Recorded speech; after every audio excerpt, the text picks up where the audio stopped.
Tucked in the Sangre de Cristo Mountains, about 40 miles north of Santa Fe, is the tranquil village of Chimayó.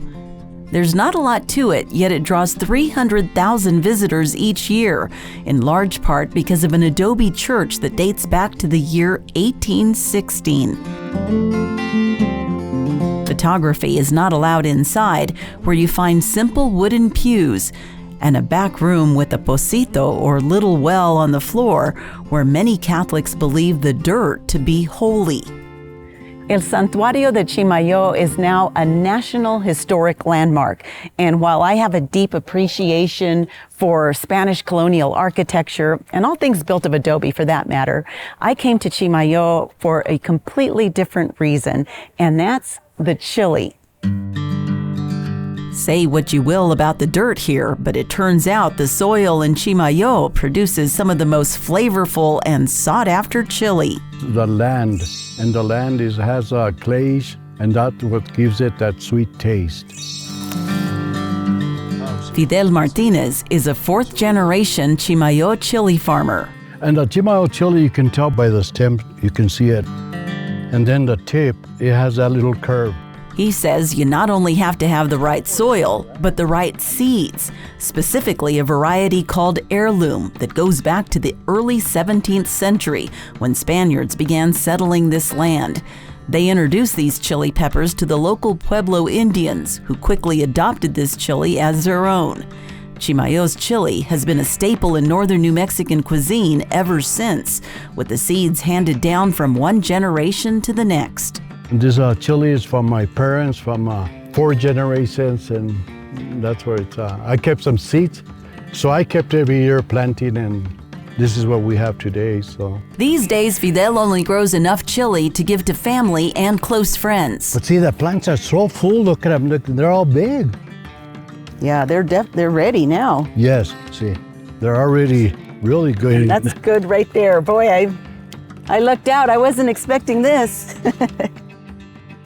While I was lucky enough to get some, there are other places in town selling it. In fact, right next door to the Santuario is Potrero Trading Post, where among the religious articles and folk art, you can buy 1-pound bags of Chimayó red chili powder for $56.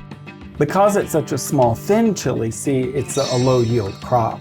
And that's partly why it's hard to find it, and that's why it's pricier, is because once you sun-dry it and then grind it up, it doesn't really produce a lot. Around here, this beautiful orange-colored powder is like gold. It does pack some heat, but it's the flavor that people love most. For me, I describe heirloom chili as kind of like a fine wine in the chili world. It just has just an amazing flavor. There's sweetness, there's a brightness to it, but it just has this kind of unique flavor quality. Thanks to this sign posted on their front door, I steered clear of the hot and bought a small bag of medium chili powder to try cooking with at home. Meantime, while still in town, Tony and I stopped for lunch at Rancho de Chimayó, a James Beard award-winning eatery. We had hoped to order something showcasing their local chili, but even they can't get enough of it to keep it on their menu. What we had was delicious just the same, but we learned there's simply not enough to go around.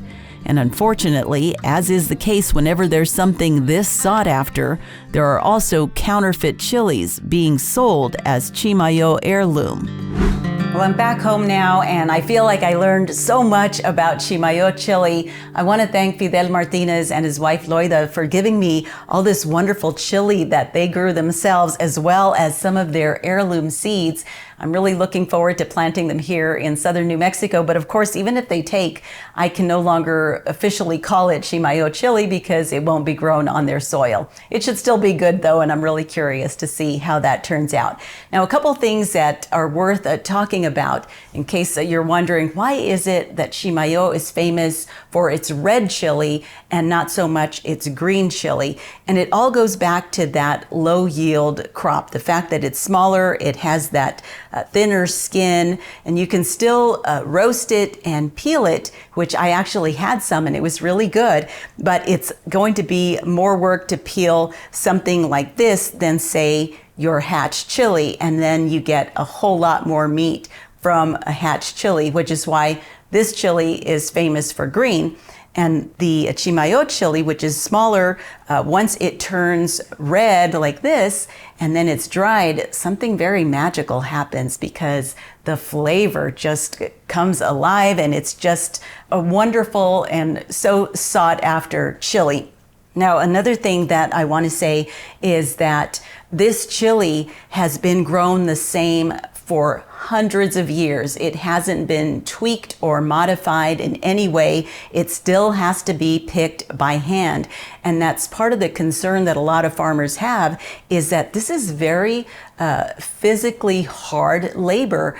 And unfortunately, the younger generation isn't as, how shall I say this nicely? They're not as willing to continue that tradition because it is such hard labor. So this chili is becoming even more scarce, which is why the price has gone up.